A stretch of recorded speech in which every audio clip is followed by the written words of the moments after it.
All right, welcome to Beyond the Boundary, where we actually have conversations with players, with umpires, to see how best we can understand umpiring from all different perspectives. I'm here with Aaron Phangiso, an ex-Protea cricket player, and yeah, Aaron, welcome.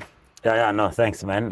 Thanks for having me here, and I hope that I make a bit of a difference in whatever knowledge that I can impart.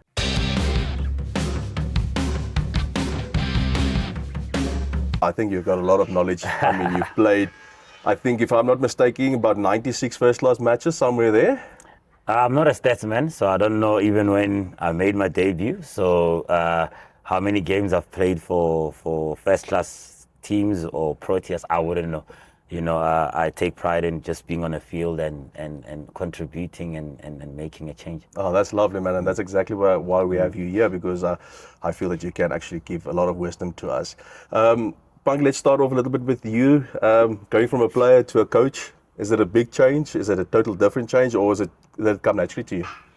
Yeah, I think it is a bit of a change, but I started coaching at an early age. I remember my young days at the Titans, where I used to do a lot of private coaching and all of that stuff. I used to coach the likes of Donovan. I coached Donovan at the age of 9, from 9, I think, until he was like 12. So it's nothing new, it's something that's always been there. But obviously I had to concentrate on the main thing being playing. And after that, I thought, how else to give back but to instill some knowledge in the young guys. And yeah, so far it's been good. So basically, you're the reason why I can hit the ball so far, and I can actually spin the ball a bit. Am I the reason? Donovan can hit the ball. Oh, you mean Donovan? Yeah. No, I'm not the reason. I was part of his journey into that. But yeah, from a young age, he showed early signs that he's gonna be something big. I remember having a conversation with his dad, and I said, "Look, this boy's gonna go places." He's always been good. He's always been a competitor that he is today. So yeah, for him. Well done on him and all his achievements. Yeah. Oh, lovely, man. Tell me now, you've been part of cricket for quite some time. The coaching structures or the way people coach, has it changed over the last, let's say, 20 years or so that you've been part of cricket? Has it changed a lot? To be honest, I would say that back in the days, you used to find the likes of, I went through a couple of coaches. I went through your Dave Nasworthy. There was your Richard Pybers, Jeffrey Toyana, all of those guys. And you look at the era of coaches back in the days, I think it was more sort of coming also from a father point of view and mentoring point of view. It wasn't more, I know the guys, they did obviously do skills and all of that, but the concentration back in the days was more discipline on how, importance of time, training sessions, the disciplines, all of that stuff. So you find now we obviously concentrate more on skill, more on, cricket has changed a lot, man. Cricket is not like before in the past, where you had to teach people certain basics of the game. Now the basics, I feel like they just gone out the window. As you can see, test matches don't last 5 days anymore. You know what I mean? So back in the days, the coaching was more on the cricket basics, the basics of cricket. And now it's completely different. Now players are being coached to acquire skills that can make them money, the IPLs and all of that stuff. Do the coaches coach a complete cricketer in discipline, in all of those things? Yeah, there are some coaches that do that, you know what I mean? But I think the focus now is more on achieving a specific goal, achieving results, achieving all of those things, but not coaching holistically. I was lucky to have gone through the likes of Mr. David Nasworthy. For me, he was proper. He instilled some discipline. He was like a principal. He told us what to eat, what's good for you, what recovery means, all of those things. And when you go through guys like that, that teaches you life. And then the skills, the talent, obviously, because God-given talent, it almost like catches up with that, but it catches up because you're a better person. And, guys like your Jeffrey Toyana, again, for me, I always say to him, he was a father, uncle, brother, everything. Oh, that's nice. So that kind of coaching for me, I think it's gone out the window because I think a lot of guys are under pressure to just produce results more than develop a holistic player that can do amazing things. I don't know if I Yeah, make no, a bit of sense, but yeah, that's it how does I make see. sense. Yeah. Yeah. No, that's perfect. And that's, I'm guessing, because you also now moved into the coaching space, and you brought a lot of that with you to Yeah. the Free State Colts team now. No. My coaching philosophy, it's mentoring and developing through my own experience. As I said, I've went through so many coaches that I experienced certain things.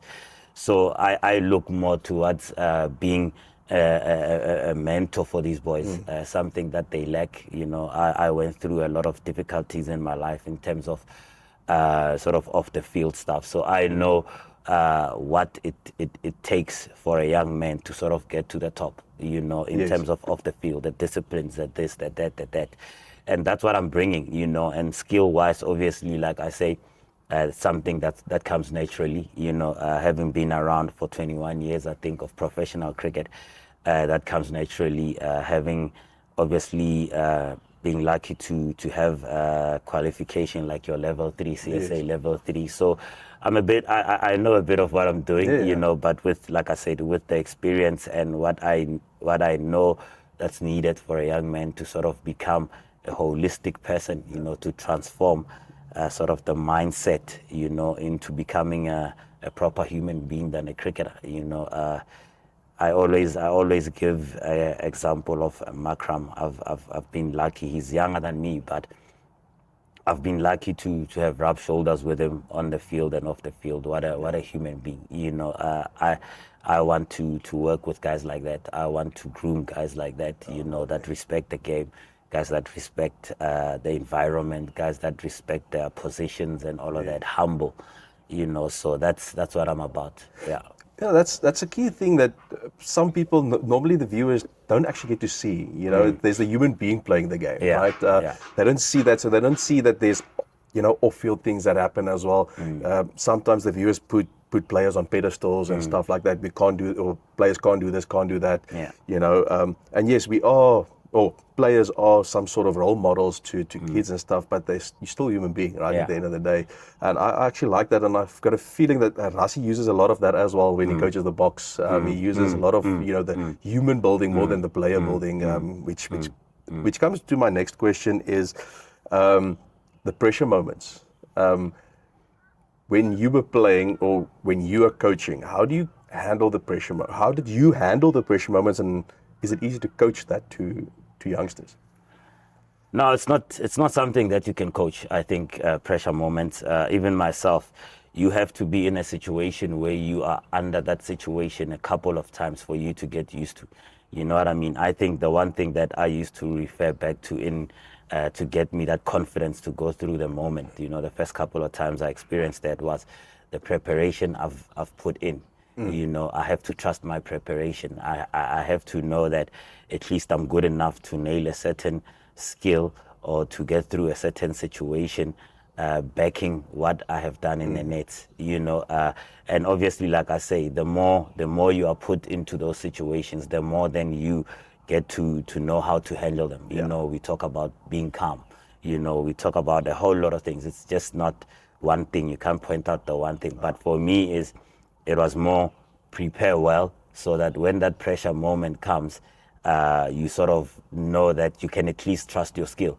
And then the feeling, I think it comes later, by obviously experience. Now you experience, you've been put in that moment. I mean, we can talk about, for an example, if you put in a pressure moment where you need to defend, let's say 20 in the last over, you know what I mean? Everyone will be nervous. But if you are used to doing it, if you are a rabada, you are used to doing it over and over again, you will find that they say that, the one that keeps their calm the most, then they will succeed better. Then you just learn to just keep calm, take it as it is. You execute as best as you can. Sometimes it might go your way, sometimes not. But yeah, it's the experiences, like I say, with the boys, what I do a lot of times in the nets, a lot of times we we go the old route where we just 3 nets, spinners, seamers, whatever. So now what I realized that I do, and it works a bit well for them.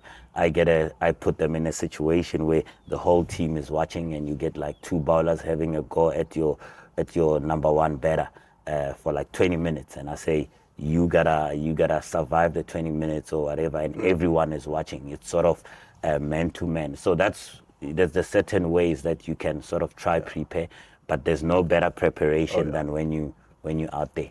You know? Yeah, I like it. You know, I also feel that the younger you are, the more, if you have more pressure experiences, the better you become, because you need, like you said, you need to experience the pressure. And we spoke about pressure a little bit earlier in some of our videos, where we want the pressure. The pressure, the younger you are, the more you want it, because it will, 5 years down the line, that pressure moment that you had will definitely come out.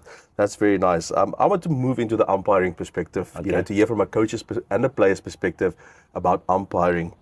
I'm just going to start off with a simple thing is, sometimes we feel, or we get this idea that players don't respect umpires the way they're supposed to. I feel it's wrong. I don't think that's maybe a perception from outside in. But how does an umpire get respect from players? That's my question, is how does he get the respect from the players or from the coach? I think with me, I found that I respected everyone as human beings, right? But let's talk about the game. Talking about the game is, I think, as an umpire, you gotta realize that you're part of the game. Yeah. You are not the boss of the game. You understand what I'm saying? You're part of the game, yeah. So I think a lot of umpires sometimes get it wrong, and they think that, okay, they need to control the game. So in that, they sort of want to take everything into their hands, and not actually being open-minded of, okay, this is what's happening, and instead of just being part of the game. Yes, you control the game, you are the referee of the game, but you cannot control a game to such a point that you think everything is right. You know, you think everything is your way. You know, you are gonna get a bad decision. Allow the players to show emotions. You can't get a bad decision, and after that, you expect me as Aaron Phangiso to sort of like, okay, no, let's move on. Yes, obviously the game is heated, as you were talking about pressure early on.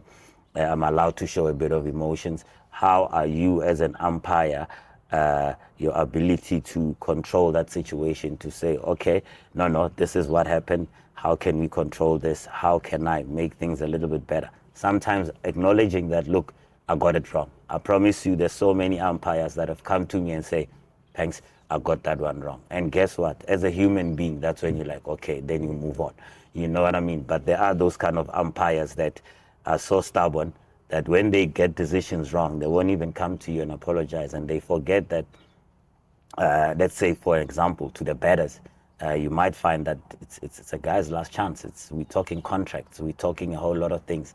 So a guy gets a bad decision, and then the umpire does not even acknowledge that, look, I'm contributing towards you not getting a contract end of the season. That messes that with the players, then they lose a lot of respect. You know, I think just in general, the people are gonna do you wrong, but the most important things are the genuine ones that come and say, look, I did you wrong, and I apologize, and life moves on. You know. See, our respect and how being a good person actually plays a role in umpiring a lot more than we think. And then acknowledging your mistakes once you've made the mistake. You know, you don't necessarily have to do it immediately.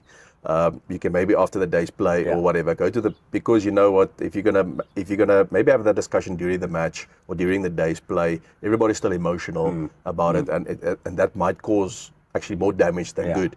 But after the day's play, you know, when everybody's calm, when everybody's maybe having a beer, maybe having a drink or whatever, just go to the guy and say, you know what, I think I got that wrong. Yeah. You know, I don't think any player in his right mind will fault an umpire for actually just having an honest conversation, or you know, maybe going to you and say, what did you see on that decision? What was your opinion at that moment? Because we sometimes only just have the one time.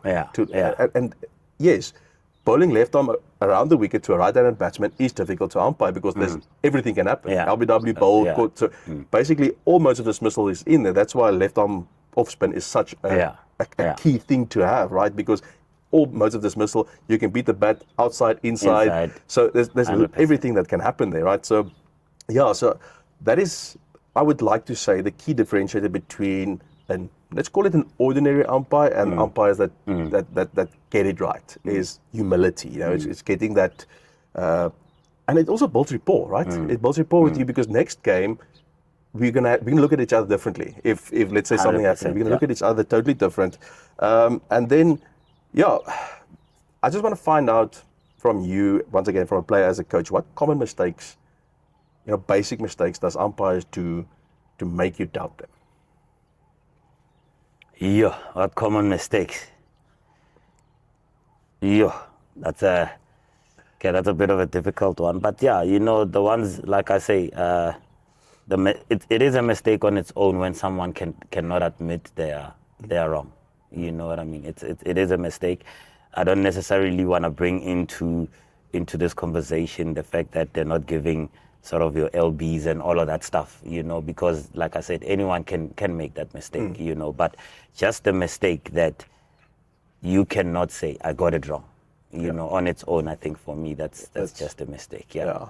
No, that's, like I said, I think that's very nice. And then how can an umpire build rapport with players? What did you feel like? I know that there are some umpires you just get along with, and some guys, because we're all human, right?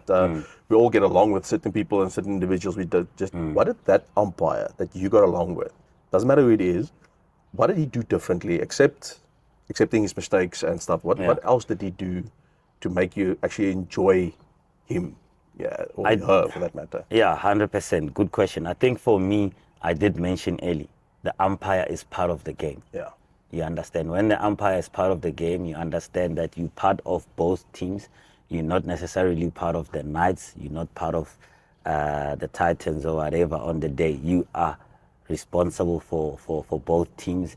You're part of the game. You are not the one that is trying to sort of saying, I'm running the game or anything like that. You are part of the game. You're enjoying the game as whatever. And when you stand on square leg and umpires, you start chatting the game and you start saying, yeah, how about this? This is a 4-day game. I think you guys are getting it wrong there. How about, then he's part of the game, you know what I mean? But he's not just doing it to Aaron Phangiso. He's chatting to everyone. Just, even the morning of the game, second day, third day, then he stands there. He's like, I thought your tactics yesterday were wrong. Maybe you could have come over the wickets, and so this guy is invested in the whole game. He's not invested in decision making. He's invested in growing the players, because you find a lot of umpires, they're your ex-players. They know, most of them, they probably understand the fact that they stand there for 4 days in a row and watch every ball. It means that the guy can umpire for 3 years, but his time standing there for 3 years, it's probably more than the experience that Phangi was going to gain in 10 years. You know what I mean? So the guy just being involved in the game and advising, especially young guys and all of that stuff. For me, I've got a lot of respect for those guys. I really do. So it comes back down to not being a police officer and trying to run the game or make the game about you as an umpire. It's more actually let the game happen. And when questions are asked, you do what is necessary of you to do. So it's basically, if you come off the field as an umpire and the players don't know who you are, you've done your job actually quite nicely, because let's be honest, we only remember the umpires who cause nonsense, right? Nonsense, true, the police officers, those are the ones we do remember, right? Because they're not, it's not an ideal scenario to be, but like I said, everybody's different and so forth, which is quite nice to hear from a player side. Then just the last one, the last 15 years or so, DRS has been part of cricket. What is the players feeling about DRS? Because we know the umpires feeling about it, and we are generally actually quite for it because it helps us a lot. What is the players feeling about DRS? Yeah, look, with me, I think it's a good thing, but I think it's just overused, I think a lot of players have discussed it. It's overused. It also makes the umpire's job a little bit easy, you know what I mean? And and in that, it does not create that thing that I was telling you about, the I got it wrong, because we all know you got it wrong. Then there's no need for you to have that conversation later on and apologize, because the decision then was overturned to go your way. So what is the point of apologizing? Yeah. So I just feel like it's a good thing, but overused, I feel it kills the momentum of the game. Once the situations where you enjoy the game so much, and that happens, and stops the game for like 10 minutes or so, 2 overs later, same thing. So it's like you watching a game of cut and what. So for me, like I say, for players, I think it's beneficial. Like I say, there's a lot at stake. There's contracts, Yes. batters. There was a situation I remember with my ex-coach. He coached me under 19, Mr. Klute, Shame. I think it was a test match in Cape Town where he missed a couple, he got a couple wrong, but then obviously because of that system, then overturned. But like I say, with those big test matches, those decisions can play a massive role, So, I think it's 50-50. I don't like the fact that it kills the momentum of the game. I just don't like that. We were watching the World Cup game now, the soccer game, sorry to bring it, but it's almost the same thing. Yeah. And guys were talking about it, talking about the game stopped for like 7 minutes to 10 minutes, a soccer game. Then for me, that is like, doesn't make sense. You can't stop the game for 10 minutes, which happens with cricket as well. So that's just my feeling. And there's a lot of emotional roller coaster that you also experience. Now the guys on 140 runs, and the bowlers are struggling. Now, boom, you hit the guy LBW. Everybody's spirits is up just to find out there was the inside edge onto the pad, so, or something just going down. So I think I hear what you're saying. Yeah. What is good from my perspective when it comes to DRS is the blunders out. The shockers. Yeah. Because I'm also convinced that, if it's just missing, or it's just, players can they can understand the mistake the umpire made if it's close. I mean, you've dropped catches, we've all dropped catches. Things do happen. We can understand that, but it's those shockers. Those where the umpire himself looks at the camera like, what? How did you do there? Yeah. Those ones are gone, and I think that's good for our game. That's really good. Aaron, thanks for your time, man. Really, it's been a really nice chat, having understanding from a player's perspective, from a coach's perspective, what is needed from umpires, and I think the viewers have learned quite a lot from this. So, thanks for that. And please, guys, when you watch this video, please subscribe, share, so that we can get this message to everybody, because we would really like to impart our wisdom to everybody. All right, thank you very much. All right, thanks a lot. Thanks, Aaron. Cheers, brother. Thanks, man.